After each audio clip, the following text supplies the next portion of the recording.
सुप्रभात विद्यार्थियों। हिंदी अध्ययनशाला में हिंदी विषय का अध्ययन करने के लिए हम पुनः एकत्र हुए हैं।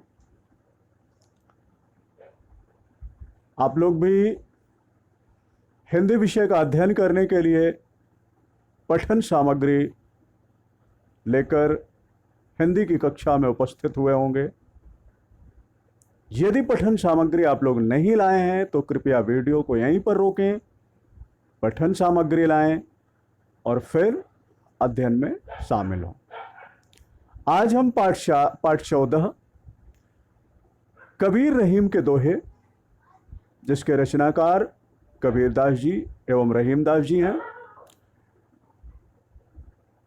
इनका पठन पाठन करेंगे। विद्यार्थियों, पिछली कक्षा में पाठांक पृष्ठ संख्या 117 का हमने पठन पाठन किया था। पाठांक पृष्ठ संख्या 117 में कबीरदास जी के दोहों के विषय में बताया गया था। कबीरदास जी के दोहे दिए गए थे। आज पाठांक पृष्ठ संख्या 118 का हम लोग अध्ययन करेंगे। इसमें रहीमदास जी के दोहे दिए गए हैं। रहीमदास जी के दोहों के माध्यम से जो हमें सीख दी गई है उसे समझेंगे, जानेंगे। रहीमदास जी के द्वारा यहां पर जो पहला दोहा वो है, रहीमन देख बड़ेन को लघु न दीजिए डार, जहां काम आवे सुई कहा करे तरवार। रहीमदास जी कह रहे हैं,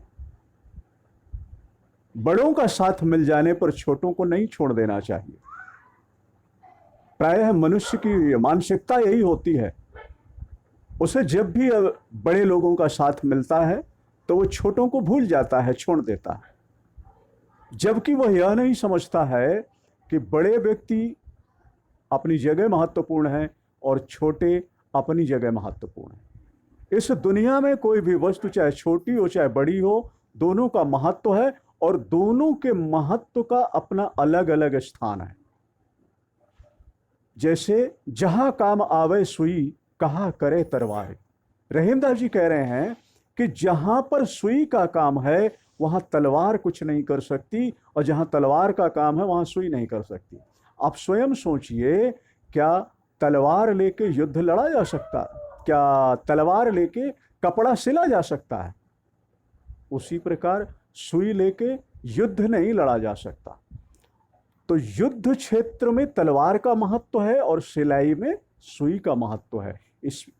इस उदाहरण के माध्यम से रहीमदास जी हमें यही समझा रहे हैं कि बड़ों का साथ मिलने पर हमें छोटों का त्याग नहीं करना चाहिए, उनसे भी स्नेह बना कर रखना चाहिए। अगला दोहा है,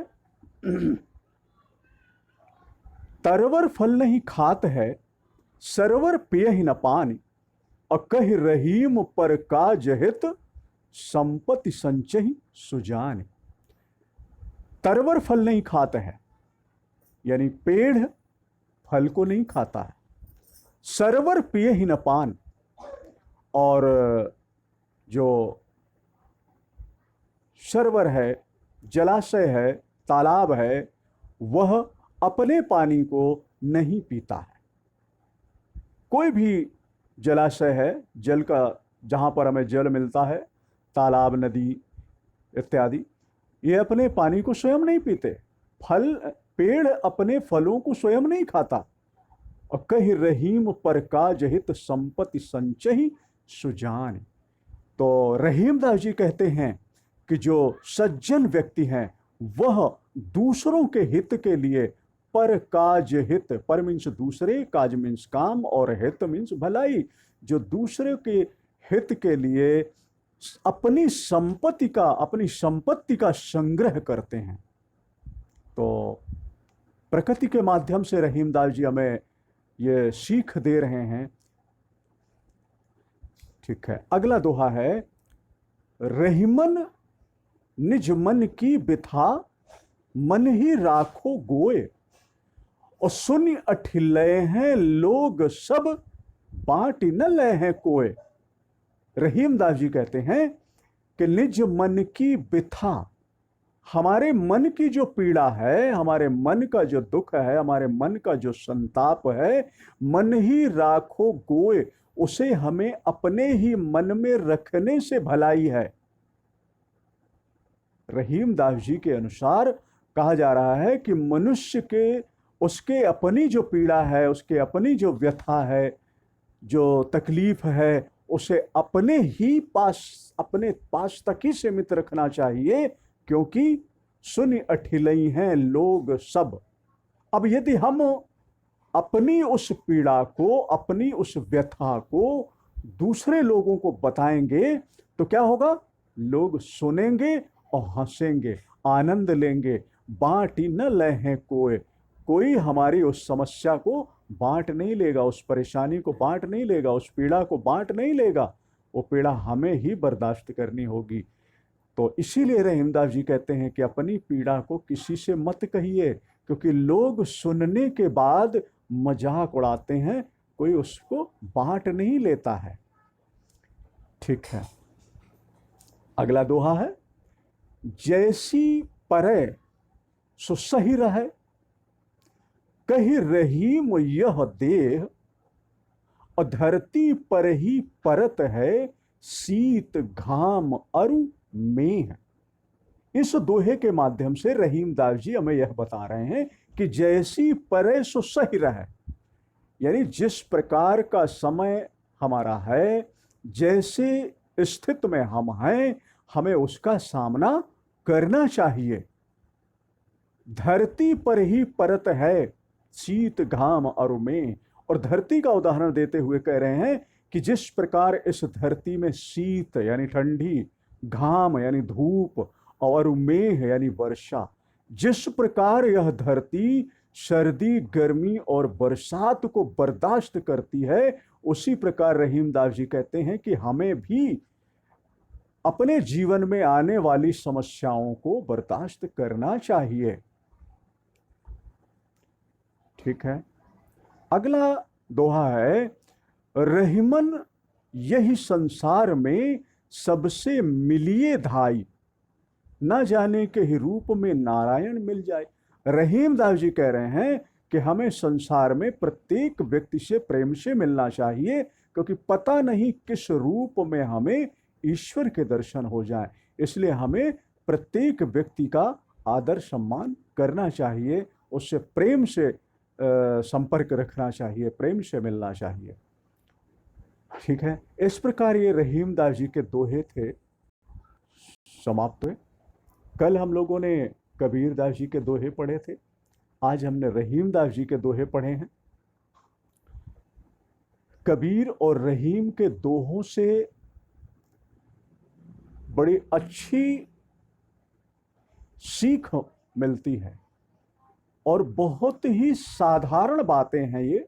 यदि इन बातों को हम अपने जीवन में उतार लें तो बहुत सी बुराइयां, बहुत सी कमियां हमारे पास हैं, वो दूर हो जाएंगी। तो हमें प्रयास यही करना चाहिए कि कबीरदास जी और रहीमदास जी के जो दोहे हैं, उन दोहों में जो निहित सीख है, उस सीख को हमें अपने जीवन में लागू करना चाहिए। शिक्षा ग्रहण करने का यही उद्देश्य होता है। शिक्षा में हम बहुत सारी चीज़ें सीखते रहते हैं, पढ़ाई जो हमें मिल हो रही है हमारी, तो कहानियों के माध्यम से, दूसरे लोगों के अनुभवों के माध्यम से हमें बहुत सारी सीख मिलती रहती है। परंतु प्रायः होता क्या है कि हम एक कान से सुनते हैं, दूसरे से निकाल देते हैं, जबकि इसे हमें जो सीख हमने ग्रहण की, उसे हमें अपने जीवन में लागू करना चाहिए। ओके, अब हम लोग प्रश्न उत्तर की ओर बढ़ेंगे। तो आज हम पाठ में दिए गए बहुविकल्पीय प्रश्न और उनके उत्तरों पर ध्यान देंगे। बहुविकल्पीय प्रश्नों पर पहुंचे। बहुविकल्पीय प्रश्नों में प्रश्न दिया होता है और उसके साथ में विकल्प उत्तर दिए रहते हैं। उन विकल्प उत्तरों में कोई एक उत्तर सही होता है, हमें उस उत्तर को जानना होता है, समझना होता है और जानकर उस पर सही का निशान लगाना होता है या लिखना होता है। तो यहां पर का नंबर प्रश्न दिया हुआ है, धर्म का आधार क्या है? धर्म का आधार क्या है? तो विकल्प में दिया हुआ है लोभ, दया, क्रोध और मोह। तो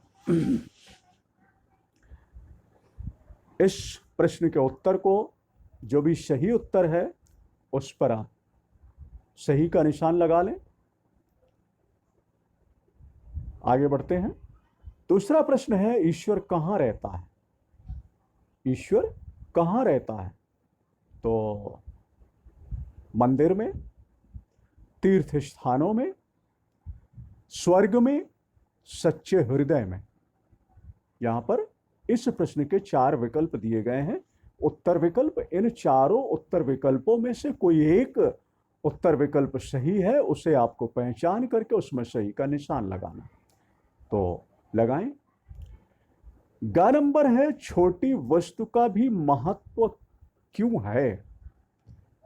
वह उपयोगी होती है, वह कीमती होती है, वह कम स्थान घेरती है, उसका मूल्य कम होता है, इसलिए। तो इन 4 में से कोई एक उत्तर सही है। जो सही उत्तर है उसमें सही का निशान लगाइए। अगला प्रश्न है, बिना साबुन, बिना पानी के हमें कौन स्वच्छ करता है? उत्तर विकल्प दिया है मित्र, पड़ोसी, संबंधी, निंदा करने वाला। तो इसमें से जो उत्तर विकल्प सही है उस पर सही का निशान लगाएं।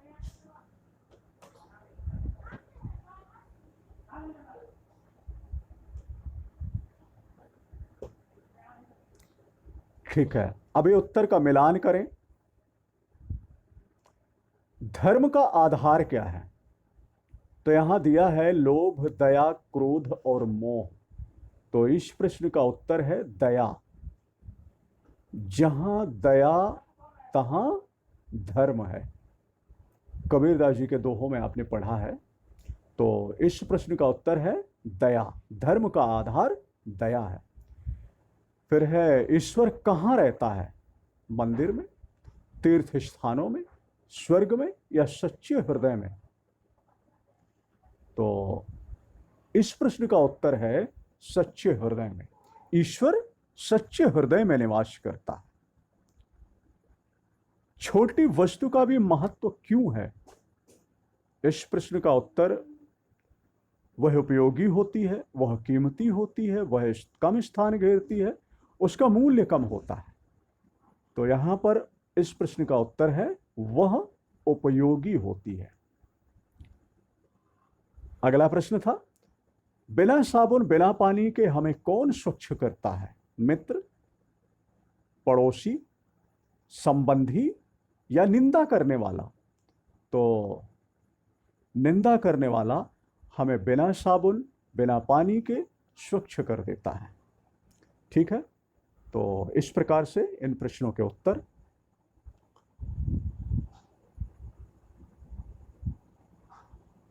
अब अगले क्रम में हम लोग आगे बढ़ेंगे अति लघु उत्तरीय प्रश्नों की ओर। अति लघु उत्तरीय प्रश्नों में इन प्रश्नों का जो उत्तर होता है उसे पाठ्यपुस्तक में ही उन्हीं प्रश्नों के सामने लिख दिया जाता है। तो यहां पर भी जो प्रश्न दिए गए हैं, इन प्रश्नों के उत्तर एक या एक से अधिक शब्दों में, जैसा भी है, तो आपको यहीं पर प्रश्न के सामने ही उत्तर लिख देना है। तो का नंबर में पूछा जा रहा है, किसके समान तप नहीं है? किसके समान तप नहीं है? दोहा आपने पढ़ा था, उत्तर आपको मालूम होगा। तो क्या दोहा पढ़ा था आपने?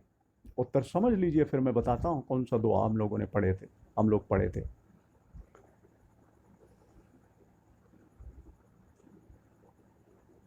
इस प्रश्न का उत्तर हमको दूसरे दोहे में मिलेगा, जहां हमने पढ़ा था सांच बराबर तप नहीं।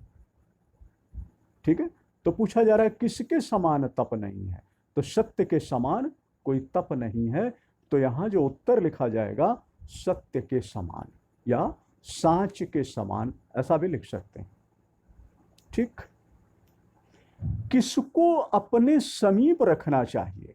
अगला प्रश्न है, किसको अपने समीप रखना चाहिए? दोहा आप लोगों को स्मरण हो रहा होगा कि किसको हमें अपने समीप रखना चाहिए। दोहा में बताया गया है, निंदक नियरे राखिए। तो किसको अपने समीप रखना चाहिए? निंदा करने वाले को अपने समीप रखना चाहिए। तो यहां पर उत्तर में लिखा जाएगा, निंदा करने वाले को। किसको अपने समीप रखना चाहिए? निंदा करने वाले को। अगला प्रश्न है, कौन जल नहीं पीता है? कौन जल नहीं पीता है?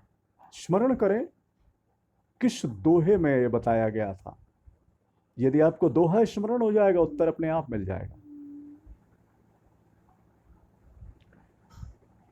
तरवर फल नहीं खात है और सरवर पिए ही न पान। कौन जल नहीं पीता है? सरवर जल नहीं पीता है, या जलाशय जल नहीं पीता है। तो आप यहां लिख सकते हैं सरवर, उत्तर में केवल सरवर लिख सकते हैं, या जलाशय लिख सकते हैं, या सरवर लिख दीजिए और ब्रैकेट में जलाशय लिख दीजिए। ठीक, अगला प्रश्न है, किसे कुम्हार कहा गया है? किसे कुम्हार कहा गया है? स्मरण करें, किसे कुम्हार कहा गया? गुरु कुम्हार शिष्य कुंभ है। इस दोहे में कहा गया है कि गुरु कुम्हार। किसे कुम्हार कहा गया है? उत्तर होगा, गुरु को कुम्हार कहा गया है। एक शब्द में उत्तर लिख दीजिए, गुरु को। किसे कुम्हार कहा गया है? गुरु को। ठीक, अति लघुत्तरीय प्रश्नों के उत्तर यही प्रश्न पाठ्य पुस्तक में ही प्रश्नों के सामने एक या एक से अधिक शब्दों में लिखना होता है। तो इनको यहीं पर लिखकर पूरा करें। अब हम लोग लघु उत्तरीय प्रश्नों की ओर बढ़ेंगे। लघु उत्तरीय प्रश्नों के उत्तरों स्मरण करके उत्तर को समझेंगे। तो पहला प्रश्न यहां पर दिया हुआ है, लघु उत्तरीय प्रश्नों में पहला प्रश्न क्या दिया है? गुरु और गोविंद दोनों में किसका महत्व अधिक है? प्रश्न पूछा गया है, गुरु और गोविंद दोनों में किसका महत्व अधिक है? तो उत्तर स्मरण करें, क्योंकि इन प्रश्नों के उत्तर हमें वाक्यों में लिखना है। एक या एक से अधिक वाक्यों में इन प्रश्नों का उत्तर और हिंदी नोटबुक में लिखना है। तो स्मरण करें, उत्तर आसान है, आपको मिल गया होगा। गुरु और गोविंद दोनों में किसका महत्व अधिक है? तो गुरु और गोविंद दोनों में गुरु का महत्व अधिक है। क्यों अधिक है, ऐसा यहां पे नहीं पूछा गया, तो केवल इतना ही लिख दीजिए कि गुरु और गोविंद दोनों में गुरु का महत्व अधिक है। अगला प्रश्न है, मन की व्यथा को मन में क्यों रखना चाहिए? मन की व्यथा को मन में क्यों रखना चाहिए? स्मरण करें इस प्रश्न के उत्तर को। इस प्रश्न का उत्तर यह होगा कि मन की व्यथा को मन में इसलिए रखना चाहिए क्योंकि हमारी व्यथा को, हमारी पीड़ा को यदि कोई जान जाएगा तो वो बांट नहीं लेगा बल्कि हमारा मजाक उड़ाएगा। इसलिए हमें मन की व्यथा को मन में ही रखना चाहिए। ठीक है, अपने शब्दों में प्रश्न का उत्तर लिखें। अगला प्रश्न है, छोटी सी छोटी वस्तु का अपना महत्व होता है, किस दोहे में कहा गया है? छोटी सी छोटी वस्तु का अपना महत्व होता है, यह किस दोहे में कहा गया है? आपको वह दोहा लिखना है। तो दोहा है, रहीमन देख बड़ेन को लघु न दीजिए डार, जहां काम आवे सुई कहा करे तरवार। रहीम दास जी का जो पहला दोहा आपके पाठ्य पुस्तक में दिया गया है, उस दोहे में यह बात कही गई है कि छोटी सी छोटी वस्तु का अपना महत्व होता है। यानी छोटी और बड़ी दोनों वस्तुएं महत्वपूर्ण होती है, तो छोटी सी छोटी वस्तु को वो छोटी है इसलिए ना छोड़ दें, वह भी महत्वपूर्ण होती है। ठीक है, अगला प्रश्न है, कहा जा रहा है, प्रश्न पूछा गया है, सज्जन लोग किसके लिए धन का संग्रह करते? तो दोहा था, तरवर फल नहीं खाते हैं, शरवर पिए ही न पान, और कह रहीम पर काज हित, संपत्ति संचही सुजान। तो सज्जन लोग किसके लिए धन का संग्रह करते हैं? तो सज्जन लोग पर काज हित, दूसरों की भलाई के लिए धन का संग्रह करते हैं, दूसरों का हित करने के लिए धन का संग्रह करते हैं। ठीक है, अगला प्रश्न है, सबसे बड़ा तप क्या है? सबसे बड़ा तप क्या है? तो इस प्रश्न का उत्तर स्मरण करें, किस दोहे में था? सांच बराबर तप नहीं। दोहा आपने पढ़ा था, कबीरदास जी का दोहा। दूसरा दोहा, सांच बराबर तप नहीं, यानी सत्य के बराबर कोई तप है ही नहीं। तो कहने का मतलब कि सबसे बड़ा तप, अब प्रश्न पूछा गया सबसे बड़ा तप क्या है? तो सत्य, सत्य का आचरण सबसे बड़ा तप है। सत्य बोलना, सत्य को जीवन में लागू करना बहुत बहुत बहुत कठिन होता है, और इस बात की पुष्टि होती है राजा हरिश्चंद्र के जीवन से। उन्हें सत्यवादी हरिश्चंद्र कहा जाता है। उनके जीवन से यह इस बात की प्रामाणिकता मिलती है कि सबसे बड़ा तप सत्य है। सत्य को जीना बहुत कठिन है, बहुत कठिन है, तो इसीलिए सबसे बड़ा तप सत्य कहा गया है। ठीक है, तो इस प्रकार लघु उत्तरीय प्रश्नों के उत्तर यहीं पर, लघु उत्तरीय प्रश्न यहीं पर समाप्त होते हैं, उनके उत्तर पूर्ण हो गए। अब आपको इन प्रश्नों के उत्तर हिंदी नोटबुक में लिखना है। अब बारी है गृह कार्य की। तो गृह कार्य है आज आपका पाठ 14, कबीर रहीम के दोहे से प्रश्न संख्या 1 व 2 पाठ्य पुस्तक में ही लिखकर पूरा करें, तथा प्रश्न संख्या 3 को हिंदी नोटबुक में लिखें। धन्यवाद। अब इसके साथ ही आज का अध्ययन क्रम यही समाप्त होता है। धन्यवाद।